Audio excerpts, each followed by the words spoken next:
नमस्कार मेरे प्यारे विद्यार्थी, आप सभी का स्वागत है आपके अपने YouTube चैनल छात्र आश्रम पे।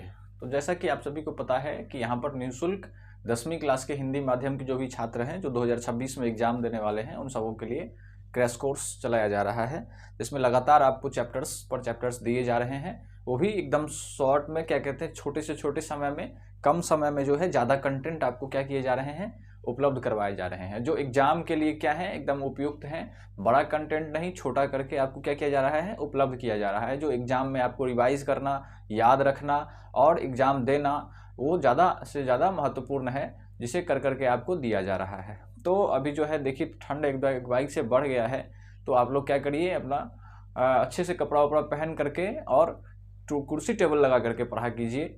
अभी जो है बिस्तर में आप जा करके ना पढ़ें, क्योंकि अगर आप बिस्तर में जाके पढ़ेंगे तो आपको आधा घंटा 15 मिनट के बाद नींद आ जाएगा और आपका वो दिन खराब हो जाएगा। इसीलिए आप जो कोशिश करें कि ठंड में, अगर ठंड लग रही हो तो जूता लगाएं, मोजा लगाएं पैर में, और इस तरह से ज़्यादा कपड़ा लगा करके टेबल कुर्सी पे क्या करें, अभी के टाइम में आप स्टडी करें, पढ़ाई करें। और आपको इस ठंड में भी क्या किया जा रहा है, लगातार लेक्चर्स प्रोवाइड किए जा रहे हैं। पिछला ही लेक्चर्स आपको साइंस में कार्बन तथा उसके यौगिक के आपको दिए गए थे। अब आज जो है आपका साइंस का अगला चैप्टर्स दिया जा रहा है, जिसका जो 5वां चैप्टर्स है, जिसका नाम है जैव प्रक्रम।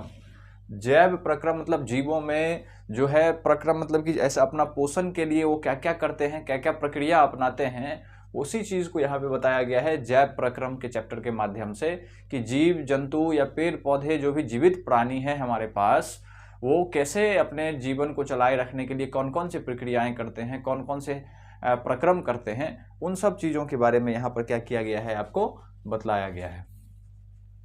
तो इसको देखिए, यहाँ पर जो है आपको मात्र इतने ही से जो थ्योरी है, इतना थ्योरी को में आपका जो है चैप्टर ख़त्म हो गया है। इतने थ्योरी से आपका चैप्टर टोटल का टोटल कंप्लीट हो गया है। और अगर आप एनसीईआरटी या किसी भी टेक्स्ट बुक को देखेंगे तो आपका एक भी कंटेंट इसमें कम आपको देखने को नहीं मिलेगा। ये एग्जाम के लिए एकदम उपयुक्त है।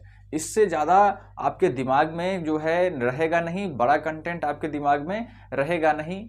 इसीलिए जो है आपके एग्जाम के नज़र देखते हुए हमने आपके लिए ये कंटेंट तैयार किया है, जिसे आप मात्र 10 से 15 मिनट के अंदर में रिवाइज कर सकते हैं। और यही कंटेंट आपको एग्जाम के समय में काम देगा, ना कि आपका वो पुराना वाला नोट्स, जो मोटा वाला नोट्स है, 20 पन्ने, 25 पन्ने, 50 पन्ने का जो नोट्स है आपके पास, वो एक एक चैप्टर का वो काम नहीं देने वाला है। आपको ये छोटा नोट्स जो है आपको लास्ट में यही रिवीजन में काम आएगा। अगर आप ये नोट्स नहीं बना करके रखते हैं तो आप साइंस के दिन या जो जिस दिन आपका एग्जाम होगा उस दिन आप अच्छे से रिवाइज नहीं कर पाएंगे। और रिवाइज नहीं कर पाएंगे तो आपके पास जो ऑब्जेक्टिव आता है, क्या कहते हैं, आपके पास जो 80 ऑब्जेक्टिव आएगा, जिसमें से 40 आपको बनाने होंगे, वो सब जो है आपको नहीं बनेंगे, दिक्कत होगा।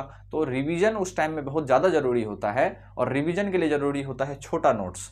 तो उसके लिए शॉर्ट नोट्स और उसमें सारा बात, छोटा छोटा बात। जैसे यहाँ पर बहुत सारी चीज़ों को, यहाँ पर जो है जैसे ऑक्सीजन के अभाव में कौन से श्वसन होते हैं, तो देखिए यहाँ पर पेशी कोशिका में होता है ये, तो मात्र यहाँ पर एक ब्रैकेट में पेशी कोशिका लिख दिया गया, तो जिससे आपको क्या हो जाएगा, 1 मिनट में आपको देखते ही याद आ जाएगा कि अच्छा ऑक्सीजन का अभाव में तो पेशी कोशिका करेगा, पेशी में ये इस तरह की ऑक्सीजन श्वसन होता है। तो आपको मात्र इतना देखने से याद आ जाएगा। तो ये छोटा है लेकिन इसमें सारे बातों को घुसाया गया है, जैसे आप पढ़ेंगे आपको समझ में आएगा। तो ये वाला जो है नोट्स आपको बहुत ज़्यादा ज़रूरी है। तो चलिए इस चैप्टर को हम स्टार्ट करते हैं, समझना स्टार्ट करते हैं। आपका पहला है जैव प्रक्रम में सबसे पहला टॉपिक है पोषण, कि जीव जंतु पोषण कैसे करते हैं, जीव जंतु या पेड़ पौधे। तो हमारे दुनिया में, पूरे टोटल दुनिया में 2 तरह के पोषण हैं। एक है स्वपोषी पोषण और दूसरा है विषम पोषी। स्वपोषण और दूसरा है विषम पोषण। इसका मतलब क्या है कि जो खुद खाना बनाते हैं, खुद से खाना बनाते हैं प्रकृति से चीज़ों को लेकर के, उसे कहते हैं स्वपोषी, जैसे कि पेड़ पौधे हमारे पास। और जो खुद से खाना नहीं बनाते हैं उसे कहते हैं विषम पोषी। अब आप कहिएगा इस बात पर कि हम तो खुद से खाना बनाते हैं सर, हम तो कुकर खरीद के लाते हैं, गैस चूल्हा इतना सारा लाना पड़ता है, और फिर आप कह रहे हैं कि हम लोग विषम पोषी हैं, इंसान को विषम पोषी में रखा गया है, इंसान तो खुद से खाना बनाता है। तो ये आपका भ्रम है कि आप खुद से खाना बनाते हैं। आप बस चावल आपको मिला हुआ है, उसको आप कुकर में दे करके क्या कर देते हैं, उसको बॉयल कर देते हैं, बस हल्का कर देते हैं और तब उसको खाते हैं, तो आप पका रहे हैं उसको। तो खाना बनाना, आपको चावल मिला और उससे उसको आपने कन्वर्ट करके खा लिया, वो स्वपोषी के अंदर में नहीं आएगा। आपको चावल का निर्माण खुद से अगर आप कर लेते और तब खाते, तब आप स्वपोषी थे। लेकिन अभी आप क्या हैं, चावल के मतलब कि धान पर निर्भर हैं, आश्रित हैं। आपको अगर फल खाना है तो फल आप खुद से नहीं बना सकते हैं, आप पेड़ पर निर्भर हैं, तो पेड़ आपको देगा। लेकिन पेड़ किसी दूसरे पर निर्भर नहीं है, पेड़ स्वयं निर्माण कर लेगा किसी भी चीज़ का, अपने भोजन का वो स्वयं निर्माण करता है, किसी से मांगने नहीं जाता है, वो किसी से किसी चीज़ को मांगने नहीं जाता है, तो वो स्वपोषी के अंदर में आता है। तो देखिए, पोषण वह प्रक्रिया है, पोषण का यहाँ पर परिभाषा दिया गया है कि पोषण वह प्रक्रिया है जिसके द्वारा जीव ऊर्जा और निर्माण सामग्री प्राप्त करते हैं। ऊर्जा और निर्माण सामग्री का मतलब क्या है, जीव को तो ऊर्जा मिलता ही है, खाते हैं तो हमें एनर्जी तो मिलता ही है, तभी हम काम कर पाते हैं। और निर्माण सामग्री का मतलब है, यहाँ लिखा गया है आपको निर्माण सामग्री, निर्माण सामग्री मतलब है कि शरीर हमारा सिर्फ ऊर्जा से तो चलता ही नहीं है, ग्रोथ भी करता है, बढ़ता है, मोटा होता है, तगड़ा होता है, लंबा होता है, ये सब जो हो रहा है इसमें इस शरीर को बनाने में जो सामग्री लग रही है उसी को निर्माण सामग्री कहते हैं। इस शरीर को या किसी भी पेड़ पौधे को बड़ा करने में, बनाने में जो सामग्री लगती है, वो जैसे आप कहते हैं कि दाल पीजिए प्रोटीन मिलेगा, प्रोटीन मिलेगा तो सारे मसल्स बनेंगे। आप सुने होंगे कि प्रोटीन से आपके मसल्स बनेंगे। दूध पीजिए, दूध से कैल्शियम होगा तो कैल्शियम से आपके हड्डी बनेंगे। तो जो भी ऊर्जा है, ऊर्जा के साथ साथ आपके शरीर को बनाने के लिए जो निर्माण सामग्री चाहिए, सब क्या किया जाता है, प्राप्त किया जाता है, किसके द्वारा, पोषण के द्वारा। तो हर एक जीव अलग अलग तरीके से पोषण करते हैं। तो मुख्यतः कितने पोषण हैं हमारे पास, 2 ही पोषण है, या तो स्वपोषी होगा, नहीं होगा तो क्या होगा, विषमपोषी होगा। जैसे यहाँ पर देखिए स्वपोषी का फॉर्मूला, यह मुख्य रूप से हरे पौधे में होता है। बस एक ही लाइन का डिफिनेशन है इसका कि यह मुख्य रूप से हरे पौधे ही होंगे, उसी में क्लोरोफिल होगा, वही प्रकाश संश्लेषण कर पाएगा। इसी के कारण यह सिर्फ और सिर्फ हरे पौधे में स्वपोषी पोषण जो होता है आप लोगों को देखने को मिलता है। इसीलिए एक लाइन का डिफिनेशन है कि मुख्य रूप से हरे पौधे में होते हैं। और हरा पौधा क्या करता है, तो प्रकाश संश्लेषण करता है। आपका अगला है कि प्रकाश संश्लेषण करता है। ये प्रकाश संश्लेषण का मतलब, पौधे सूर्य के प्रकाश से प्रकाश लेते हैं, पौधे क्या करते हैं, सूर्य से प्रकाश लेते हैं। हवा से क्या लेते हैं, कार्बन डाइऑक्साइड, हमारे हवा में कार्बन डाइऑक्साइड भी है। और जल का उपयोग करके क्लोरोफिल की उपस्थिति में कार्बोहाइड्रेट बनाते हैं, कार्बोहाइड्रेट यानी ग्लूकोज बनाते हैं। तो प्रकाश संश्लेषण का यहाँ फॉर्मूला भी लिखा गया है, यहाँ रिएक्शन क्या करता है, अभिक्रिया भी यहाँ लिखा गया है। लेकिन पहली बात आप सुनिए, समझिए पहले कि प्रकाश संश्लेषण में क्या होता है। पौधे की पत्तियां सूर्य का प्रकाश लेती है, हवा से क्या करती है, कार्बन डाइऑक्साइड लेती है, और जड़ से जो है, मिट्टी के जड़ में जो है पानी देना पड़ता है। आप लोग पानी देते हैं पेड़ में, नहीं तो पेड़ सूख जाएगा। क्यों, तो पानी की जरूरत है उसको खाना बनाने के लिए। तो खाना बनाने के लिए वो जड़ से क्या लेता है, अपना पानी लेता है।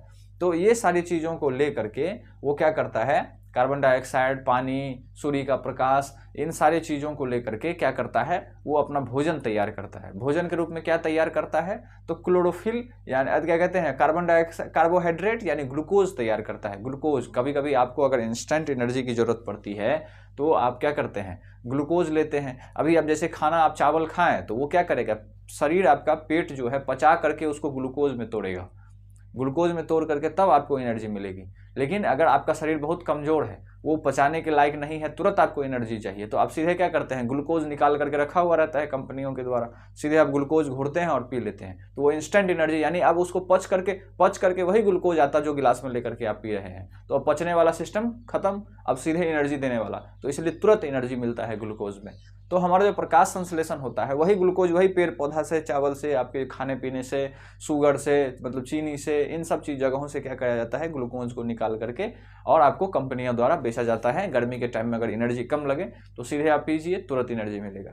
तो प्रकाश संश्लेषण में क्या करते हैं पेड़ पौधे, इन सब चीज़ों की मदद से ग्लूकोज बनाते हैं, ऑक्सीजन रिलीज करते हैं। देखिए यहाँ अभिक्रिया को देखिए, कार्बन डाइऑक्साइड लिया पेड़ पौधा, वाटर लिया, और देखिए यहाँ पर एरो पे क्या लिखा है, क्लोरोफिल और सूर्य का प्रकाश। अगर क्लोरोफिल नहीं होगा, क्लोरोफिल के कारण ही कोई पत्ता हरा दिखता है, ये बात पता है आपको, और क्लोरोफिल नहीं होगा तो वो प्रकाश संश्लेषण नहीं कर पाएगा। तो क्लोरोफिल भी क्या है, पत्ता में ही होता है, वो आवश्यक है। तो क्लोरोफिल लिया, इसके बाद जो है प्रकाश का, सूर्य का प्रकाश लिया, सूर्य का प्रकाश मिला पत्ता के ऊपर में, ये सब जब कंडीशन मिला उसको तो क्या बना, ग्लूकोज बना, जिसका फॉर्मूला होता है C6H12O6। अब फिर क्या बना आपको, ऑक्सीजन 6O2 और प्लस 6H2O, वाटर भी निकला, वाटर भाप बन करके हवा में उड़ जाता है, और ऑक्सीजन भी हमारे पास, ऑक्सीजन हवा में मिल जाता है, जिसको हम उसी ऑक्सीजन को हम सांस लेते हैं, और हम जो निकालते हैं वो क्या निकालते हैं, कार्बन डाइऑक्साइड, तो ये ले लेता है। तो इस तरह से चेन बना हुआ है कि हम कार्बन डाइऑक्साइड निकालेंगे तो तुम ले लेना, और तुम जो ऑक्सीजन निकालोगे वो हम ले लेंगे। तो दोनों एक दूसरे पे क्या है, निर्भर हैं, दोनों एक दूसरे पर आश्रित हैं। तो ये आपका इक्वेशन है, ये आपका प्रकाश संश्लेषण का सभी अभिक्रिया यहाँ पर लिख करके दिखाया गया है। और ये क्या कहते हैं, आपको लिखने के लिए आ जाता है कि आपको यहाँ तक का पीछे का चीज़ दे देगा और आपसे आगे का चीज़ लिखने के लिए बता देगा कि रिएक्शन के पीछे ये क्लोरोफिल और सूर्य का प्रकाश तक एरो तक दे देगा, और ये आगे आपको लिखने के लिए कहेगा कि लिख करके बताइए या अब प्रकाश संश्लेषण को समझाइए। 2 मार्क्स में यही दे देगा आपको। तो आपको यही बताना है कि प्रकाश संश्लेषण में कि सूर्य पौधे क्या करते हैं, सूर्य से सूर्य का प्रकाश, वातावरण से कार्बन डाइऑक्साइड और नीचे जमीन से क्या कहते हैं, पानी लेते हैं और क्या करते हैं, इन सबों को मिला करके क्या करते हैं, अपना भोजन ग्लूकोज जिसको कार्बोहाइड्रेट कहते हैं तैयार करते हैं। और नीचे में ये इक्वेशन के तहत दिखा दीजिएगा। तो आपका लैंग्वेज आपको रटना नहीं है, आपको जैसे मन करे बात वही होना चाहिए। आप थोड़ा इधर करके थोड़ा उधर करके रटना नहीं, समझ लीजिए तो आपका क्या हो जाएगा, लिखा जाएगा। तो ये बात, ये इक्वेशन को याद रख लीजिएगा, इसको 1-2 बार लिखिएगा, याद हो जाएगा। अगला पोषण है विषमपोषी पोषण। विषमपोषी का मतलब यहाँ पर देखिए, जो खुद से खाना ना बनाते हो, किसी दूसरे पर निर्भर रहते हो। जैसे जितने जीव जंतु हैं हम लोग, वो सब विषमपोषी के अंदर में आते हैं। दूसरे पेड़ पौधे पर निर्भर हैं कि पेड़ पौधा ही खाना बनाता है अपना। पेड़ पौधा ही, जैसे कि आप मान लीजिए कि साग खा रहे हैं, किसी का भी साग खा रहे हैं, हरा पत्ता पालक साग खा रहे हैं, तो पालक ने क्या किया, खाना बनाया, अपना ग्लूकोज बनाया, कार्बोहाइड्रेट बनाया, सूर्य का प्रकाश लेकर के, मिट्टी से जब पानी लेकर के, कार्बन डाइऑक्साइड लेकर के, और वो ग्लूकोज बना करके अपने अंदर में जमा किए हुआ है। हम क्या किए, उसको काट लिए और पका करके खा गए, तो वो ग्लूकोज मेरे अंदर में चल गया और पच करके वो ग्लूकोज क्या होता है, हमारे ब्लड में जाता है और हमें एनर्जी मिलती है। तो ग्लूकोज हमने नहीं बनाया, ग्लूकोज के लिए यानी भोजन के लिए हमको पालक पर निर्भर रहना पड़ा। तो इसको कहते हैं विषमपोषी। यहाँ पर देखिए, अमीबा भी एक विषमपोषी है। अमीबा एक छोटा बैक्टीरिया है जिसको क्या कहते हैं, बैक्टीरिया ने अमीबा को अंदर में रखा जाता है। उसको आप पढ़ेंगे, जब डिवीजन पढ़ेंगे तो उसमें आपको पढ़ाया जाएगा कि कौन कहाँ पर रखा जाता है। तो अमीबा में पोषण, अमीबा अपने कूटपाद के मदद से भोजन को घेर करके खाद्य रिक्तिका बनाता है जहाँ पाचन होता है। अमीबा के पास कोई मुंह नहीं होता है। अमीबा का फोटो अगर आप किताब में देखिएगा तो उसके पास कोई स्पेशल, जैसे हमारे पास मुंह है ना, या हम लोगों के पास मुंह होता है कि हम यही मुंह से क्या करेंगे, भोजन करेंगे, लेकिन अमीबा के पास कोई फिक्स मुंह नहीं होता है। वो इस तरह का होता है, आपको वो देखे में इस तरह से लगेगा, आपको इस तरह से गोल इस तरह से बना हुआ दिखेगा आपको। और वो कहीं से क्या करेगा, भोजन को अपने अंदर में, यहाँ मिटा देते हैं हम, वो क्या करेगा, अगर कहीं पे भोजन है तो वहां पर जाएगा, यहाँ पर मान लीजिए भोजन है तो यहाँ पर आएगा और वो क्या करेगा, अमीबा धीरे धीरे धीरे धीरे धीरे धीरे धीरे इसको अपने अंदर में ले लेगा, गिरफ्त में ले लेगा, अंदर में बंद कर लेगा। अगली बार क्या करेगा, ऐसे ऐसे ऐसे ऐसे ऐसे फिर अंदर में ले करके उसको बंद कर लेगा। और जब अंदर में ले लिया ये, इसी को कहते हैं, आपको यहाँ पर लिखा हुआ है कि अपने कूटपाद के मदद से, इसी को कूटपाद कहते हैं कि चारों तरफ से इसको घेर लेता है और भोजन को घेर कर खाद्य रिक्तिका बनाता है। इस खाली जगह को खाद्य रिक्तिका कहते हैं, जहाँ पर ले करके जाता है और वहीं पर उसका पाचन होता है। तो ये क्या है, अमीबा जो है वो अपना पोषण तो नहीं कर रहा है, खाद्य दूसरे खाद्य पदार्थ पर निर्भर है, तो इसको विषमपोषी में रखते हैं हम लोग, ये विषमपोषी है। आगे देखिए, मानव में पाचन। मानव में पाचन आहार नाल मुख से गुदा तक फैली एक लंबी नली है। अब देखिए, विषमपोषी उसी को कहते हैं जो अब खुद से भोजन तैयार नहीं करते हैं, किसी दूसरे पर निर्भर रहते हैं। आप ये डेफिनेशन में लिख दीजिएगा, हमने यहाँ नहीं लिखा क्योंकि वहाँ से आप ले सकते हैं। तो उसमें अलग अलग का अमीबा का पोषण दिखा दिए कि अमीबा कूटपाद की मदद से किसी भी भोजन को अपने अंदर में ले करके और पचा देता है। उसी तरह से मानव भी एक विषमपोषी है, दूसरे पर निर्भर रहता है, तो वो कैसे पचाता है, तो वो आहार नाल, और आहार नाल जो है इंसान का, मुंह से लेकर के गुदा, यानी जहाँ से आप लेट्रिन करते हैं वहाँ तक को, उसको गुदा कहते हैं। गुदा, लेट्रिन वाला जो भाग है उसको क्या कहते हैं हम लोग, गुदा कहते हैं। तो आहार नाल जो है हमारा मुख से लेकर के गुदा तक फैला हुआ है, तो वो एक पूरी फैली हुई संरचना है, उसी में क्या होता है, हमारा पाचन होता है। यहाँ से भोजन डालें, वो गया कहाँ, पेट में, पेट से छोटी आंत बड़ी आंत घूमते फिरते हुए फिर गुदा के माध्यम से जो बच गया, जो नहीं पचा, जो अवशिष्ट पदार्थ है, वो क्या हो जाता है, निकल जाता है। तो वही यहाँ पर है कि आहार नाल जो है हमारा मुख से लेकर के गुदा तक फैला हुआ है, उसी में क्या होता है, हमारा पाचन होता है, उसी में हमारा पाचन होता है। जो भी हम खाते हैं उसी में पाचन होता है। तो कैसे होता है, पहले मुख का बात करिए कि पहले मुंह में हम क्या करते हैं, भोजन लेते हैं। तो भोजन क्या कर, मुख में भोजन का क्या होता है, लार ग्रंथियों से लार यानी एमाइलेज एंजाइम निकलता है जो स्टार्च को शर्करा में बदलता है। अब मुंह में ही भोजन हमारा पचना स्टार्ट हो जाता है। मुंह में जो हमारा लार निकलता है, मुंह में जो लेर होता है, जैसे आप भोजन लेते हैं ऐसे ऐसे चबाते हैं, देखिए पूरे लार से वो भर जाता है। तो वो जो लार होता है हमारा, उसको एमाइलेज कहते हैं, उसमें एमाइलेज होता है। वो एमाइलेज क्या करता है, हमारे भोजन का वो एमाइलेज एंजाइम हमारे भोजन को क्या कर देता है, तोड़ करके स्टार्च, किसी भी भोजन में, चावल में, इस सब में स्टार्च होता है, वो स्टार्च को तोड़ करके ग्लूकोज बाहर कर देता है, पचा करके ग्लूकोज बाहर कर देता है। अब आगे पढ़िएगा कि ग्लूकोज जो है ना, जो पौधे में जो ग्लूकोज होता है वो सीधे ग्लूकोज के फॉर्म में नहीं होता है, स्टार्च के फॉर्म में होता है। तो स्टार्च को तोड़ेंगे तभी हमको ग्लूकोज मिलेगा। तो वही काम हमारा मुख का लार एमाइलेज जो है वो स्टार्च को तोड़ करके शर्करा यानी ग्लूकोज बना देता है। तो पाचन हमारा मुख से ही शुरू हो जाता है, मुंह से ही भोजन पचना स्टार्ट कर देता है। मुंह में जो लार एमाइलेज है वो भोजन को पचाना स्टार्ट कर देता है। इसके बाद अंदर जाता है और पाचन होता है। तो शुरू वहीं से हो जाता है, मुंह से ही। आगे देखिए अमाशय, जठर ग्रंथि HCl जो अम्लीय माध्यम है। देखिए कितना छोटा छोटा में लिखा हुआ है यहाँ पर, अम्लीय माध्यम मतलब कितने शॉर्ट्स में। आप देखिएगा, जैसे ही देखिएगा कि जठर ग्रंथि में जो HCl होता है, कहाँ होता है HCl, तो जठर ग्रंथि में, और वो कैसा होता है, तो अम्लीय माध्यम होता है। दूसरा पेप्सिन, प्रोटीन पाचक, जो उसी में पेप्सिन निकलता है, आपको पेप्सिन नाम का, जो प्रोटीन को पचाता है। अगर आप कार्बोहाइड्रेट खाएं तो वो नहीं पचाएगा। अगर आपने दाल पिया या मांस खाया या कुछ भी खाया जो उसमें प्रोटीन है तो उसको पेप्सिन पचाएगा। और श्लेष्मा, श्लेष्मा झिल्ली होता है। एक श्लेष्मा क्या करता है, आपके पेट के दीवार के चारों तरफ झिल्ली बनाता है, क्योंकि HCl निकलता है। HCl बहुत ही खतरनाक एसिड है, वो आपके पेट की दीवार को क्या कर देगा, खराब कर देगा, छाला आ जाएगा उसमें, आपको घाव बन जाएगा अगर वो डायरेक्ट आपके पेट के संपर्क में आया। तो वहां पर एक श्लेष्मा झिल्ली बन जाती है जो अमाशय की क्या करता है, रक्षा करता है। यहाँ पर देखिए श्लेष्मा और ब्रैकेट में लिखा हुआ है अमाशय की रक्षा। बस इतना देखने से आपको पता लग जाएगा कि श्लेष्मा एक क्या करते हैं, पदार्थ है जो झिल्ली का निर्माण करता है, उससे अमाशय की रक्षा होती है। क्यों? क्योंकि ये जो HCl है, हमारे पेट में HCl निकलता है, हाइड्रोक्लोरिक एसिड, वो हमारे तेजाब के बारे में जानते ही हैं, वो क्या कर देगा, पेट को खराब कर देगा, जला देगा, उसको पेट में घाव कर देगा। तो उसको बचाने के लिए श्लेष्मा जो है, श्लेष्मा नाम का एक झिल्ली तैयार होता है जो अमाशय की रक्षा करता है। और आगे लिखा है स्रावित करती है। तो जठर ग्रंथि जो है HCl, पेप्सिन और श्लेष्मा स्रावित करती है। इन सब चीज़ों को अलग अलग काम है। HCl क्या करता है, खाना को अम्लीय करता है, जिसके कारण खाना पे जो भी बैक्टीरिया बैठा होगा, जो हानिकारक पदार्थ बैठा होगा, वो सब मर जाएगा। दूसरा बात पेप्सिन, जो उसमें प्रोटीन होगा उसको पचाएगा उस भोजन में आपका। अब तीसरा चीज रिलीज करता है, तीसरा निकालता है जठर ग्रंथि श्लेष्मा, जो आपके अमाशय के दीवालों को क्या करता है, एक झिल्ली चारों तरफ बना देता है और उसको रक्षा प्रदान करता है कि खराब ना हो।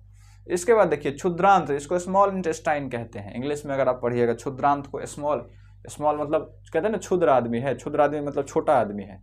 तो छोटा आदमी का मतलब क्या कहते हैं, उसी से लिखा हुआ है वो क्षुद्रांत। वो जो क्षुद्र शब्द लिया गया है, क्षुद्र का मतलब होता है छोटा, तो क्षुद्रांत मतलब छोटी आंत। उसको आप अगर ब्रैकेट में लिखना चाहें तो लिख सकते हैं क्षुद्रांत मतलब छोटी आंत, क्षुद्र मतलब छोटा और आंत उसी में घुसा हुआ है। अगर आप संधि विच्छेद करिएगा तो आपको पता लगेगा। तो क्षुद्रांत का मतलब छोटी आंत। तो छोटी आंत में देखिए क्या होता है, यह पाचन का मुख्य स्थल है। यह क्या है, पाचन का मुख्य स्थल है। और यहाँ यकृत से पित्त रस, वसा का इमल्सीकरण और अग्नाशय से ट्रिप्सिन लाइपेज एंजाइम मिलते हैं। यहाँ पर आप बात समझिए, क्षुद्रांत स्मॉल इंटेस्टाइन में क्या होता है, मेन पाचन आपका स्मॉल इंटेस्टाइन में ही शुरू होता है। मुंह में आप लिए, थोड़ा सा एमाइलेज निकला, थोड़ा सा प्रोटीन गया, वो सीधे चला गया पेट में। पेट में क्या हुआ, उसको अम्ल निकल करके स्टोमक में, पेट के नीचे जस्ट स्मॉल इंटेस्टाइन शुरू होता है। तो पेट में क्या हुआ, वो अम्लीय हो गया, उसमें थोड़ा सा पेप्सिन निकला जो थोड़ा सा प्रोटीन को तोड़ा।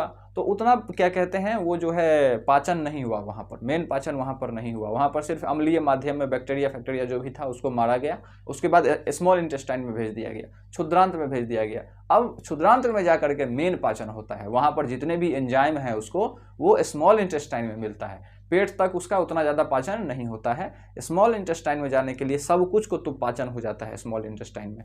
सारा चीज़ जितने भी प्रोटीन है, कार्बोहाइड्रेट है, वसा है, जो भी चीज़ें हैं सबका सब पाचन स्मॉल इंटेस्टाइन में हो जाएगा, क्षुद्रांत में हो जाएगा। इसीलिए कहते हैं ये पाचन का मुख्य भाग है। और जितने एंजाइम हैं, जितने भी एंजाइम पचने के लिए उसको चाहिए, वो छोटी आंत में ही देखिए ज़्यादा से ज़्यादा रिलीज होता है। क्या क्या रिलीज होता है, तो यहाँ पर देखिए यकृत से पित्त रिलीज होता है। यकृत मतलब लीवर, जिसको कलेजी कहते हैं आप लोग हिंदी में। तो यकृत से पित्त रस जो वसा का इमल्सीकरण करता है, वसा को क्या करता है, ये इमल्सीफाई करता है, इकट्ठा करता है, उसको पचाने में मदद करता है।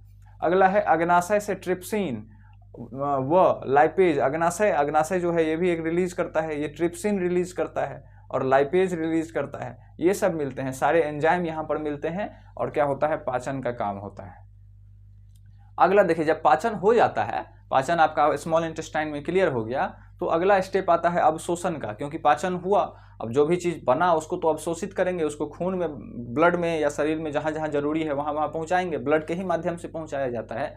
जो भी खाना पचा तो उस शरीर में जहाँ जहाँ उसका ज़रूरत है उसको लेकर के ब्लड क्या करता है, वहाँ पे पहुँचा देता है। तो ब्लड में अवशोषित होगा तभी ना वो जाएगा लेकर के, तो उस अगला काम होता है अवशोषण का। तो अवशोषण का बारे में लिखा हुआ है कि क्षुद्रांत की भित्ति पर विली नामक अंगुली जैसे प्रवर्ध होते हैं जो अवशोषण की सतह को बढ़ाते हैं। तो वही जो क्षुद्रांत होता है, आंत होता है, आंत, छोटी आंत या बड़ी आंत, दो, तो छोटी आंत में ही क्या हो जाता है, अवशोषण हो जाता है। बड़ी आंत में सिर्फ पानी का अवशोषण होता है। अगर आप पढ़ेंगे आगे और उसको डीप में पढ़ेंगे तो आप पढ़ेंगे कि स्मॉल इंटेस्टाइन जो है क्षुद्रांत, तो वो पचाता है और फिर अवशोषण करता है स्मॉल इंटेस्टाइन। अब बड़ी आंत क्या करता है, बड़ी आंत भी है तो वो सिर्फ और सिर्फ पानी का अवशोषण करता है और जो बच गया अवशिष्ट पदार्थ उसको निकाल देता है आगे गुदा मार्ग से।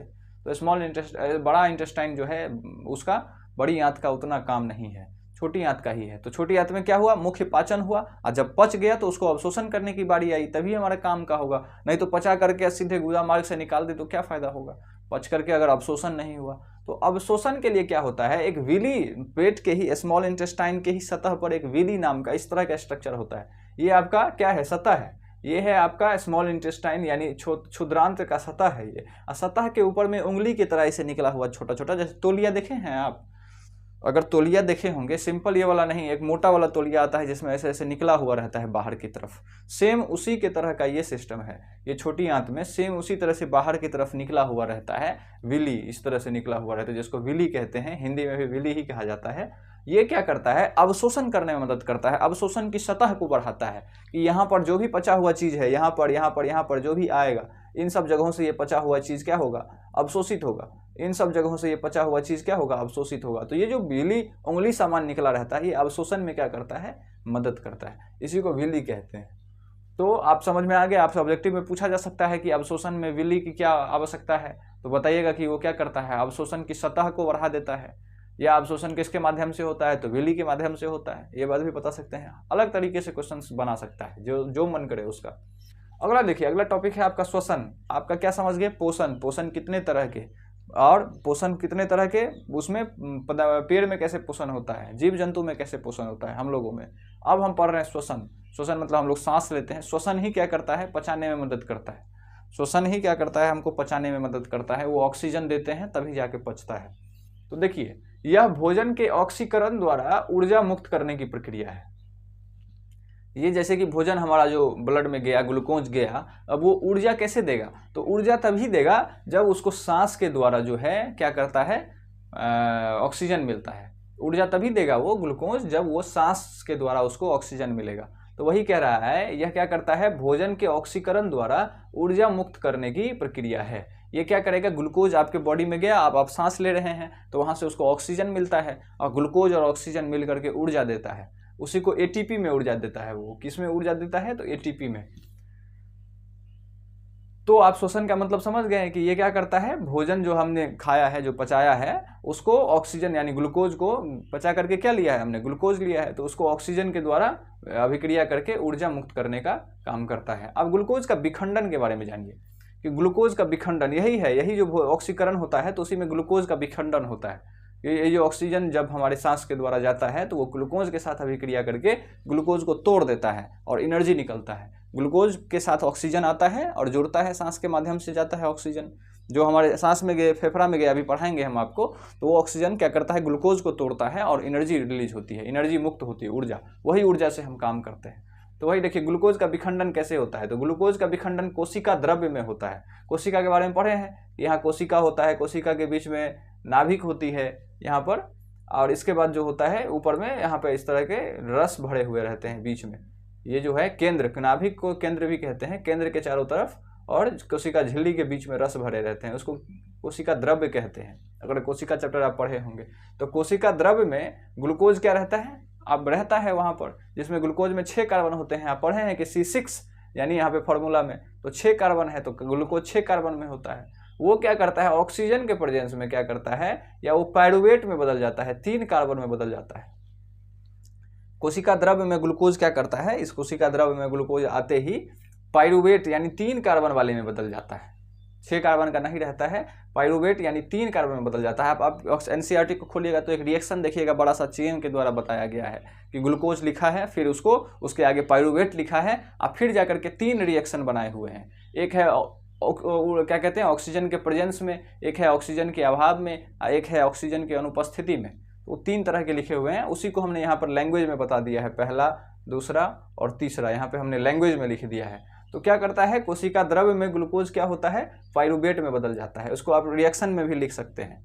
अब फिर आगे क्या होता है, अब पाइरुवेट जो है, पाइरुवेट एक बार ऑक्सीजन की अनुपस्थिति में होगा, टूटेगा, या ऑक्सीजन के अभाव में टूटेगा, या ऑक्सीजन की उपस्थिति में टूटेगा। अलग अलग कंडीशन है। देखिए क्या होगा, अगर ऑक्सीजन की अनुपस्थिति है, ऑक्सीजन है ही नहीं, तो वो ये यीस्ट में होता है। इस तरह का जो है ऑक्सीजन के अभाव में, अनुपस्थिति में यीस्ट में टूटता है। ग्लूकोज का विखंडन यीस्ट नाम का जो है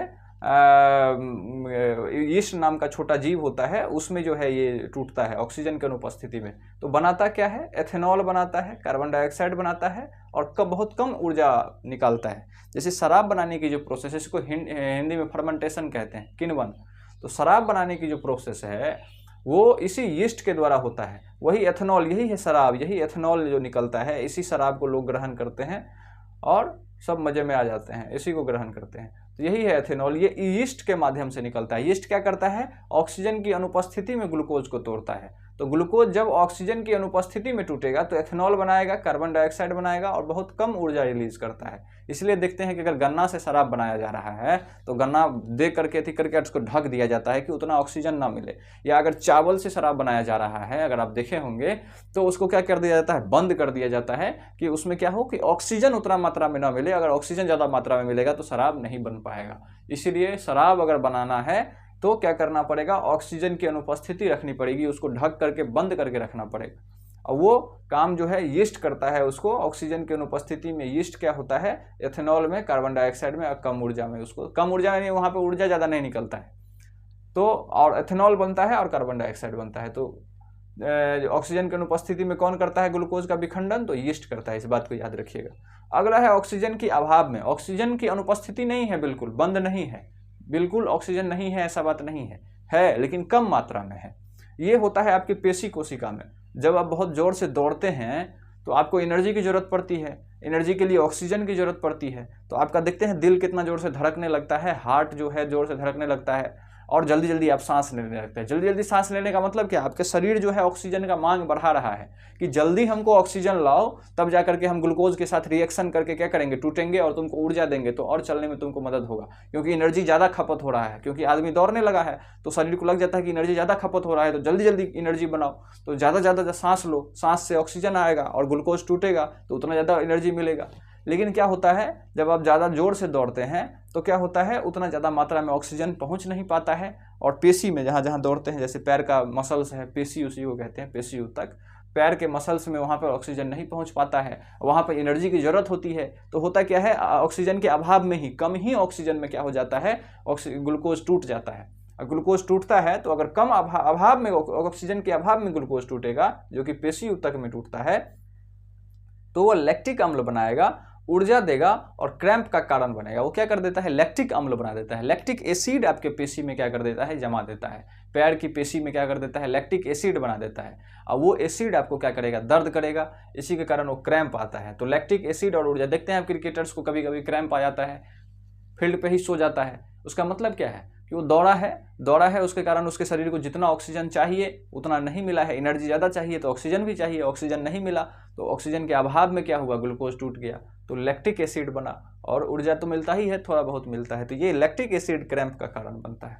अगला देखिए, ऑक्सीजन, अब तीसरा कंडीशन है कि ऑक्सीजन की उपस्थिति में, अब ऑक्सीजन कम नहीं है, कोई दिक्कत ना है, तो ऑक्सीजन की उपस्थिति में हमारे माइटोकॉन्ड्रिया में ग्लूकोज टूटता है। हमारा माइटोकॉन्ड्रिया, जिसको ऊर्जा का केंद्र भी कहते हैं कोशिका के अंदर में, तो वो माइटोकॉन्ड्रिया में टूटता है। वहाँ पूरे भरपूर मात्रा में उसको ऑक्सीजन मिलता है और वहाँ पर जो है पूरे ऊर्जा मिलता है, आपको कोई ऊर्जा की कमी नहीं होती है। कार्बन डाइऑक्साइड निकलता है, जिसको हम सांस के माध्यम से छोड़ते हैं, वाटर निकलता है और अधिक ऊर्जा निकलता है। यहाँ पर अगर पूरे फुल ऑक्सीजन दिए हुए हैं तो ग्लूकोज क्या करेगा, आपको पूरे भर भर के ऊर्जा देगा, आपको ऊर्जा देने में कोई कमी नहीं करेगा। तो ये आपका श्वसन का तरीका था कि 3 तरह से आप क्या कर सकते हैं, श्वसन के माध्यम, एक ऑक्सीजन की उपस्थिति में, एक ऑक्सीजन के अभाव में, एक ऑक्सीजन के अनुपस्थिति में, 3 तरीके से आप कैसे कैसे ग्लूकोज आपका टूट रहा है, इस बात को यहाँ पर बताया गया है। अगला है मानव श्वसन तंत्र। हमारा जो फेफड़ा है वो श्वसन तंत्र के अंदर में काम करता है, फेफड़ा। वही देखते हैं कि अगर आप मांस लेने गए होंगे तो देखे होंगे फेफड़ा जो होता है वही फूलते रहता है और पचकते रहता है। जब हम सांस लेते हैं तो एक्सपेंड करता है, जब सांस छोड़ते हैं तो पचक जाता है।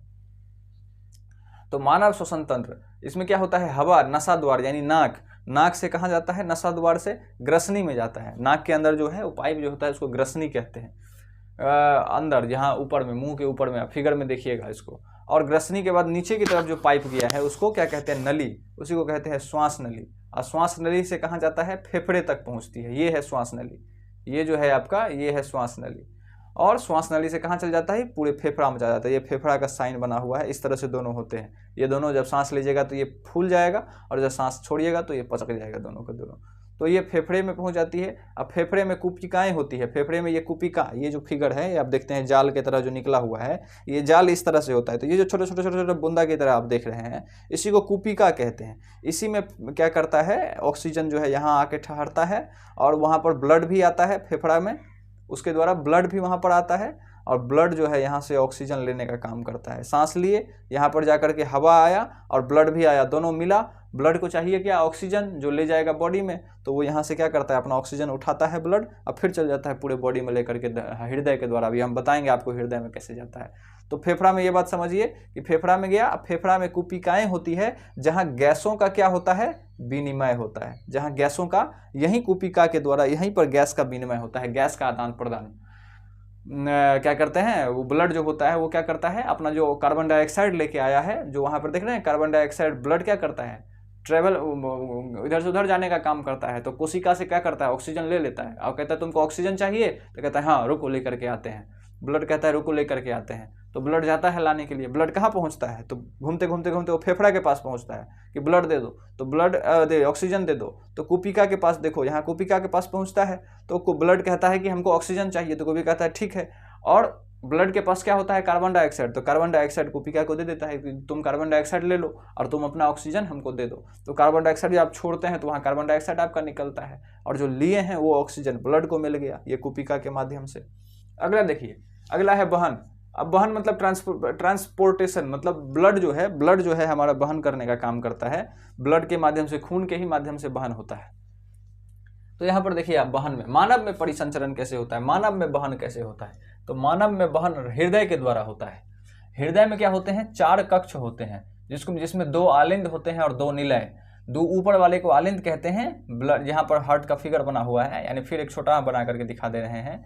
यहाँ पर ये जो 4 भाग होता है इसका, तो ऊपर वाले ये जो 2 भाग हैं ऊपर वाले, इसको कहते हैं आलिंद। ये जो 2 नीचे वाले भाग हैं इसको कहते हैं निलय। तो नीचे वाले निलय, 9 से नीचे या 9 से निलय याद रखिएगा, ऊपर वाला आलिंद कहलाएगा। बस निलय याद है तो ऊपर वाला आलिंद हो जाएगा। तो 2 आलिंद होते हैं और 2 निलय होते हैं। वाला एक पंप है। बायां हिस्सा ऑक्सीजन युक्त रक्त, बायां हिस्सा यानी ये है बायां हिस्सा। अगर आप ऐसे खड़ा होंगे तो देखिए बायां हाथ इधर जा रहा है, तो बायां हाथ इधर जाए तो ये है बायां हिस्सा हमारे पास।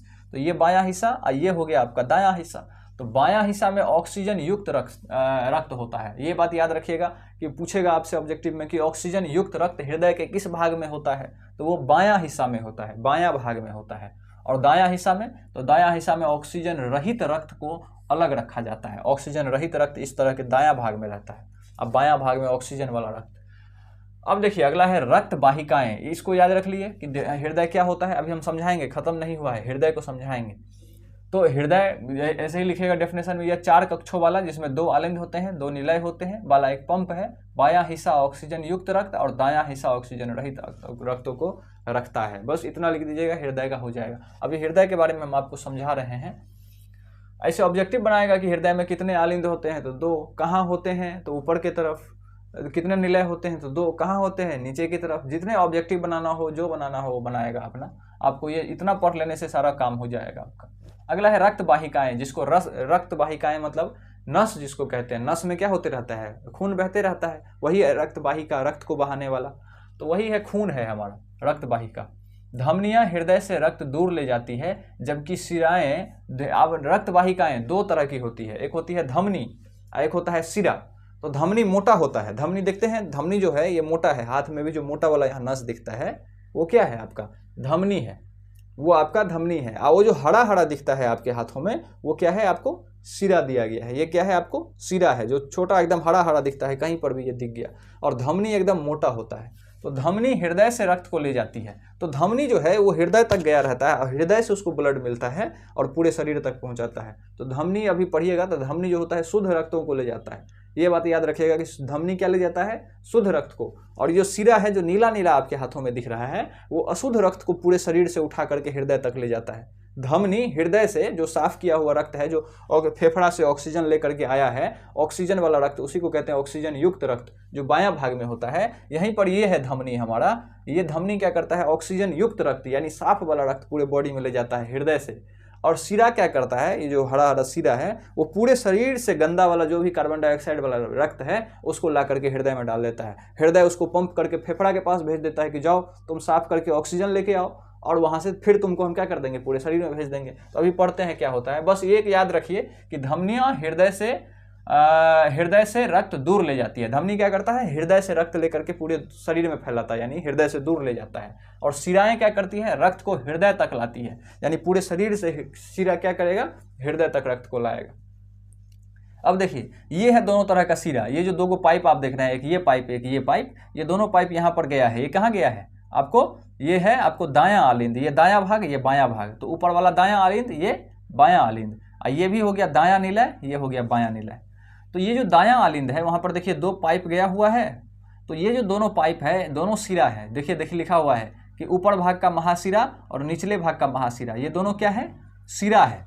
ये दोनों आपके पास क्या है? सिरा है। तो ये ऊपर से जो भी मस्तिष्क से इतने भाग का जो भी ब्लड है वो ये लेकर के यहाँ पर आता है। और पूरे नीचे का जितना भी गंदा ब्लड है, सिरा गंदा ब्लड ले जाएगा। तो एकदम हार्ट से नीचे यानी कमर से नीचे का जो जितना भी ब्लड गंदा वाला ब्लड है वो ये नीचे वाला पाइप लेकर के आता है। ये वाला नीचे भाग से गंदा ब्लड लेके आएगा, ये ऊपर दिमाग उमाग से पूरे गंदा ब्लड को लेकर के यहाँ पर आएगा और यहाँ पर ला दिया। अब यहाँ पर देखिए ये छेद है, यहाँ पे इंतजार करता है ये छेद खुलने का। जब ये छेद खुलता है तो यहाँ पर चला जाता है, कहाँ पर? दायां निलय में।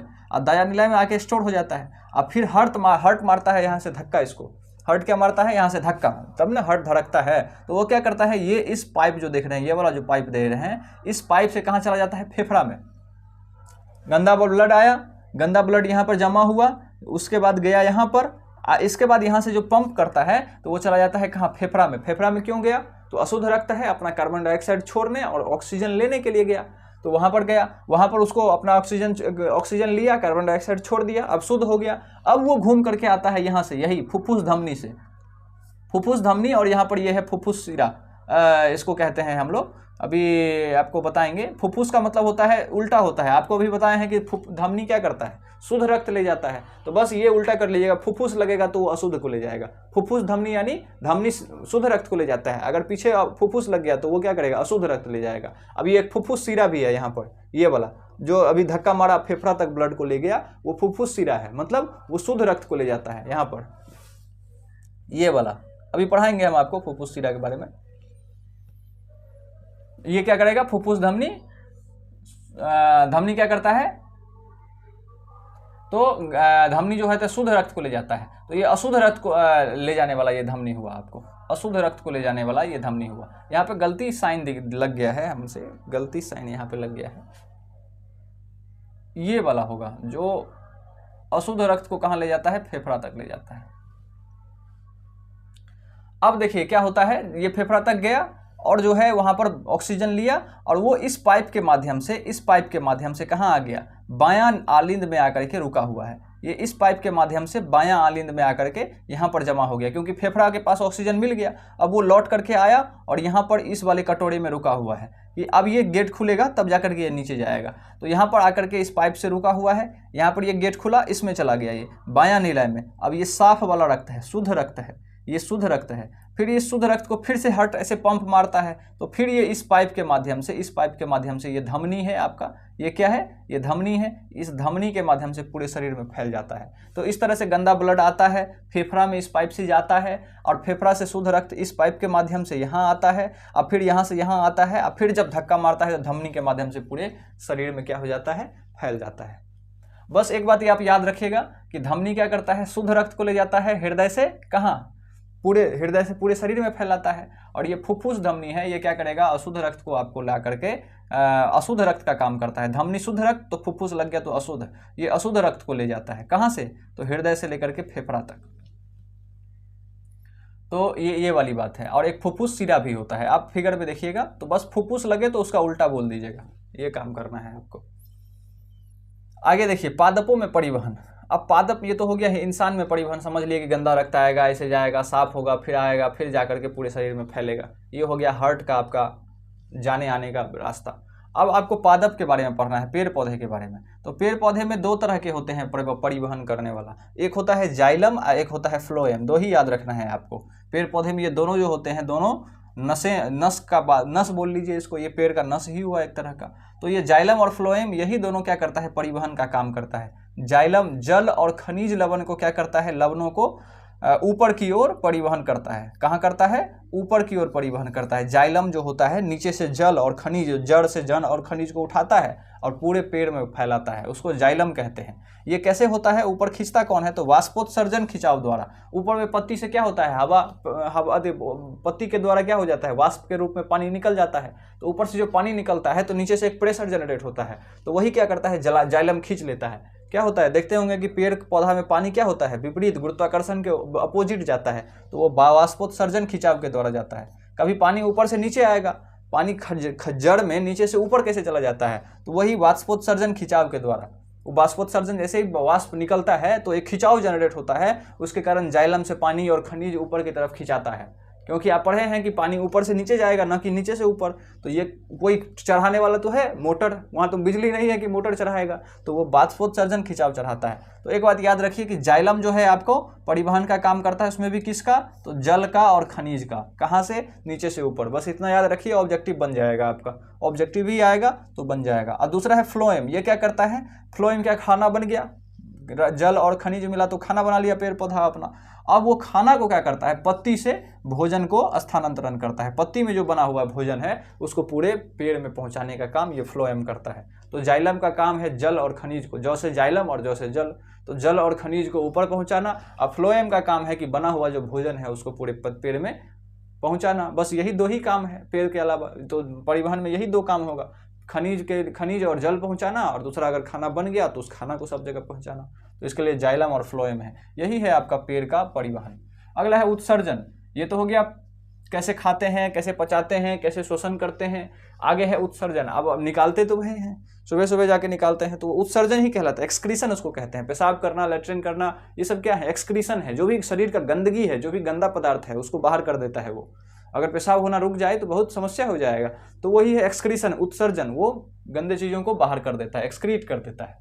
जैसे देखिए मानव उत्सर्जन तंत्र, मानव के उत्सर्जन तंत्र के बारे में पढ़ते हैं। मानव भी उत्सर्जित करता है, एक्सक्रीशन करता है। इसमें उत्सर्जन तंत्र में कौन कौन से भाग लेते हैं, नीचे किडनी, नीचे यहाँ पे किडनी विडनी सब होता है हमारे पास, वो सब उत्सर्जन में भाग लेता है। वो खून को, ब्लड को साफ करता है, और उसमें से जो यूरिया होता है, गंदा पदार्थ होता है, उसको निकाल करके पेशाब के माध्यम से निकाल देता है। देखिए यहाँ पर इसमें वृक्क होता है, वृक्क यानी किडनी, मूत्रवाहिनी, मूत्राशय, मूत्र मार्ग शामिल है। मानव उत्सर्जन तंत्र में क्या क्या है, ऊपर में किडनी, वृक्क, मूत्रवाहिनी, किडनी से एक पाइप गया हुआ है, यहाँ पर थैली है, यहाँ पर किडनी है, यहाँ दो किडनी है, किडनी से एक पाइप जो है नीचे की तरफ आया है, और वहाँ पर एक ब्लैडर है, थैली है, उसको कहते हैं मूत्राशय। और वो जो पाइप है, यहाँ पर देखिए वृक्क हो गया किडनी, उसके बाद मूत्रवाहिनी, वो पाइप हो गया मूत्रवाहिनी, और नीचे जो आपको एक थैली है उसको कहते हैं मूत्राशय, जहाँ पे मूत्र रहता है, मूत्र इकट्ठा रहता है। जब भर जाता है तो आपको जोर से पेशाब आता है, उसको कहते हैं मूत्राशय। और मूत्राशय के बाद क्या आया, फिर मूत्राशय में इसके बाद मूत्र मार्ग आया, जहाँ से आप पेशाब निकालते हैं, तो वो मूत्र मार्ग आया, अब मूत्र मार्ग शामिल है। बस हो गया, बात खत्म। किडनी, मूत्रवाहिनी, किडनी, मूत्रवाहिनी, वो थैली में पेशाब, अब पेशाब को क्या कर दिया, मूत्राशय यानी मूत्र मार्ग से बाहर निकाल दिए। यही है आपका उत्सर्जन तंत्र। तो वो किडनी क्या करता है, गंदा ब्लड जो भी है, गंदगी कहाँ आएगा, पूरे शरीर का गंदगी ब्लड को देता है। ब्लड ही हमारा सब काम करने वाला है। भोजन पहुँचाना हो, ऑक्सीजन पहुंचाना हो वही पहुंचाएगा, भोजन पहुंचाना हो वही पहुंचाएगा, कार्बन डाइऑक्साइड को फेफड़ा तक ले जाना हो वही ले जाएगा, कोई गंदा सामान हो उसको किडनी के साथ द्वारा किडनी के पास ले जाना, फेंकने के लिए, बाहर निकालने के लिए ब्लड ही करता है। तो ब्लड हमारे शरीर का बहुत महत्वपूर्ण अंग है, तो वही काम करता है। तो ब्लड से जितना गंदगी है वो किडनी, वृक्क जो है हमारा छान लेता है। तो ब्लड में जितना गंदगी कोशिका डाला है उस सबको छानेगा। देखिए यहाँ पर उसमें ब्रिक में क्या होता है, नेफ्रॉन होता है, बहुत पतली पतली झिल्ली होती है। तो ब्रिक में क्या होता है, नेफ्रॉन होता है, छोटी छोटी झिल्ली होती है। ब्रिक की सूक्ष्म छन्नी इकाई इसको कहते हैं। नेफ्रॉन मतलब ब्रिक की सूक्ष्म छन्नी इकाई। यह रक्त से नाइट्रोजन युक्त अपशिष्ट जैसे यूरिया को छानकर मूत्र बनाता है। यानी क्या करता है ये नेफ्रॉन, ये किडनी के अंदर में होता है, ये पतली झिल्ली किडनी के अंदर में होता है, और ये क्या करता है, जो भी ब्लड में हमारे पास गंदा पदार्थ है यानी यूरिया होता है हमारे ब्लड में, उस यूरिया को छान लेता है और मूत्र के माध्यम से बाहर कर देता है। ये ब्रिक में नेफ्रॉन होता है। ये तो हो गया इंसान का उत्सर्जन, क्योंकि उत्सर्जन में क्या होगा, खराब चीज़ निकलेगा, और खराब चीज़ हमारे शरीर का कहाँ पे आता है, ब्लड में ही होता है। बस ब्लड को साफ कर लीजिए, ब्लड को छान लीजिए, बस आपका खराब चीज़ जो भी होगा बाहर निकल जाएगा। तो वो मूत्र के माध्यम से होता है। और खाना खाया, कुछ बच गया खराब चीज़, तो वो लैट्रिन के माध्यम से निकल गया आपका। अगला है पादप में उत्सर्जन। पेड़ पौधे कैसे उत्सर्जन करते हैं, तो पौधे अपशिष्ट को पत्तियों के गिरने, पत्ती को अगर गिर गया, पत्ती गिर गया तो वहाँ से भी निकाल देता है वो। रिक्तिकाओं के संचय या गोंद से, गोंद किसी किसी पेड़ में देखते होइएगा कि गोंद गिरते रहता है, लस्सा मतलब जिसको बोलते हैं हम लोग मैथिली में या किसी भी शब्द में, तो गोंद के रूप में निकलता है या रेजिन के रूप में निकलता है, इससे बाहर निकलते हैं। तो अलग अलग तरीके से पेड़ भी अपना, या गोंद रेजिन के माध्यम से निकाल दे, पेड़ अपना पत्ती गिरा करके निकाल दे, इस तरीके से पेड़ भी क्या करते हैं, अपना उत्सर्जन करते हैं। तो यही हो गया कि हम लोग भोजन कैसे करते हैं, पोषण कितने तरह के, पोषण कर लिए तो पचाते कैसे हैं, श्वसन कैसे करते हैं, श्वसन हो जाता है यानी पच जाता है, सब कुछ हो जाता है। परिवहन कैसे होता है हमारे शरीर में ब्लड का, अब ब्लड का परिवहन इतने में देखिए कितने शॉर्ट्स में आपको बताया गया। इतना पढ़िएगा पोषण खत्म, इतना पढ़िएगा श्वसन खत्म, इतना पढ़िएगा वहन खत्म यानी ट्रांसपोर्टेशन, जो हमारे शरीर में परिवहन कैसे होता है, और इतना पढ़िएगा उत्सर्जन खत्म। यहाँ पे आपका चैप्टर एंड कर जाएगा। तो इसके साथ आपका जैव प्रक्रम क्या हो गया, एंड हो गया। इस तरह के छोटे छोटे नोट्स के द्वारा पूरे चैप्टर को ओवरऑल समझने के लिए आप क्या करिए, चैनल को सब्सक्राइब कर लीजिए। और अभी जब तक आपका एग्जाम नहीं हुआ है, हम इसी तरह से छोटे छोटे नोट्स के माध्यम से, इसमें सारा बात लिखा हुआ, एक बात आपको अगर नोट्स में होगा तो इसमें नहीं छूटा हुआ होगा,